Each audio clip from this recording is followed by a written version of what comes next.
Hello friends, আমার কিচেনে আপনাদের স্বাগত। আজকে আমি এই ভিডিওটাতে স্ট্রবেরি মিল্কশেক রেসিপি আপনাদের সাথে শেয়ার করব। তবে দেরি না করে চলুন ভিডিওটা শুরু করি।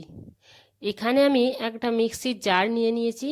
এতে আমি প্রথমে দুধটাকে ফুটিয়ে তারপরে ফ্রিজে দিয়ে ঠান্ডা করে 2 কাপ মতো ঠান্ডা দুধ আমি এখানে ব্যবহার করছি।